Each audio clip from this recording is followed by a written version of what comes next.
Picture yourself on a luxury cruise. Hundreds of people from different continents are sharing the same dining halls, the same narrow hallways, and the exact same recycled air.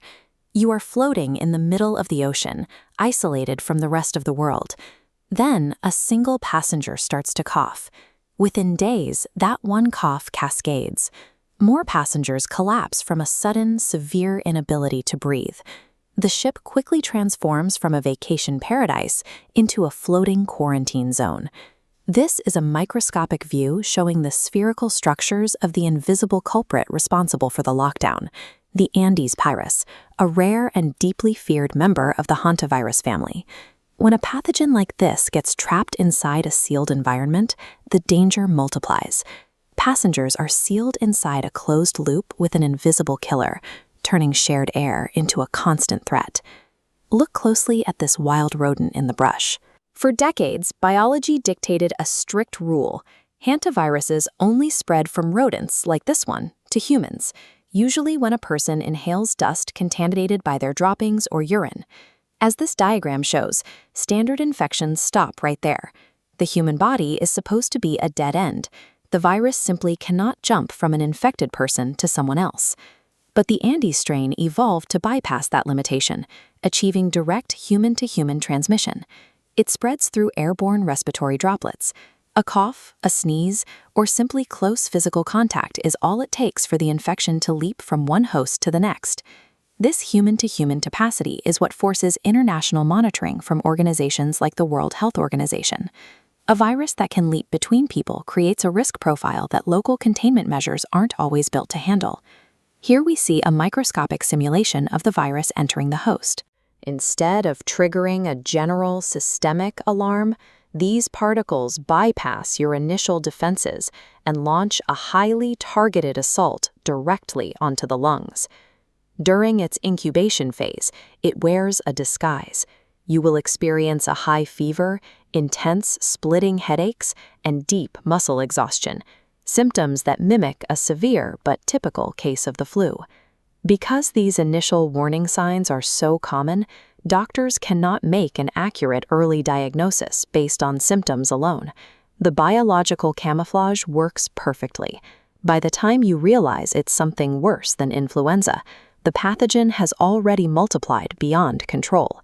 This initial deception is what makes the viral strategy so lethal. Just days after those first mild symptoms appear, the body realizes it is under attack and triggers a massive, chaotic immune response. That is when the physiological collapse begins. This animation illustrates exactly what happens inside the lungs. The pulmonary capillaries become highly permeable. They begin leaking fluid directly into the alveoli, the tiny air sacs where oxygen exchange happens. As the fluid overtakes the remaining airspace, the patient experiences severe respiratory failure. They are quite literally drowning from the inside out. This brutal mechanism of internal flooding drives a staggering mortality rate, proving exactly why the Andes strain is far more dangerous than standard respiratory infections. Compounding the physical devastation is a chilling medical reality. We have no targeted antiviral drugs, no approved vaccine, and no cure for the Andes virus. The disease moves with terrifying speed.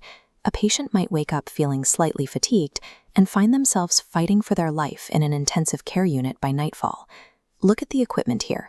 When the lungs fail, doctors have one option: aggressively buy time. They place the patient on mechanical ventilators to force oxygen into the failing respiratory system. A patient's life rests on a precarious balance between the hospital's machinery and their immune response. The ventilator maintains oxygen levels, buying the body the days it needs to fight back against the viral load. Without a cure, strict environmental prevention remains our only reliable defense against infection. If entering an abandoned or enclosed rural space, ventilate it heavily before stepping inside. If you need to clean a high-risk area, wearing masks and gloves is mandatory. Most importantly, if you develop severe respiratory symptoms after being in a rodent-heavy environment, you must seek emergency medical intervention immediately. Despite our advances in technology and medicine, a single rule-breaking microbe can still paralyze a cruise ship or shut down a rural community in days. Our modern systems are built for efficiency, but they remain highly vulnerable to these biological anomalies. If a single mutating pathogen can hijack a modern cruise ship and bypass our natural defenses, is our highly connected world truly prepared for the next mutation?